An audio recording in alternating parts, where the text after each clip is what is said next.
all, I would like to congratulate each and every one of you for completing your course. Amen? Your 7th course. And as a word of encouragement, mga kapatid, yung ginawa niyong pag-aaral, mga kapatid, amen, hindi lang yan makakatulong sa ministry niyo, mga kapatid, but makakatulong din yan sa inyo mismo, mga kapatid. Amen. So, hindi ibig sabihin na nag-aral tayo, mga kapatid, lahat tayo magiging pastor o no? Depende yan sa inyo, mga kapatid. Kung nasan yung kabigatan niyo, mga kapatid. But as I see, you are all qualified to teach, to preach, and even to lead the church, mga kapatid.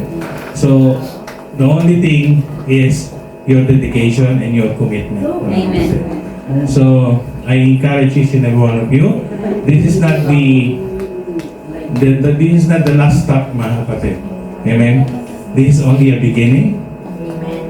So that you can continue, mga kapatid, to fulfill what's still missing to be a good servant of God, mga kapatid.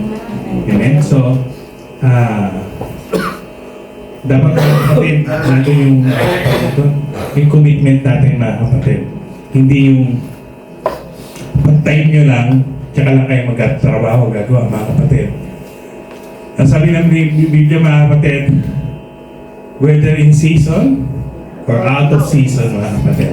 Amen? So dapat ready tayo, mga kapatid, na maglingkod sa ating Panginoon. Amen. So again, I would like to congratulate each and every one of you, mga kapatid.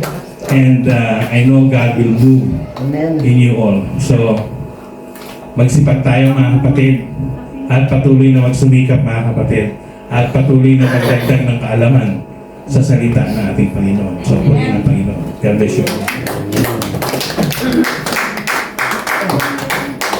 Praise the Lord. Siyempre,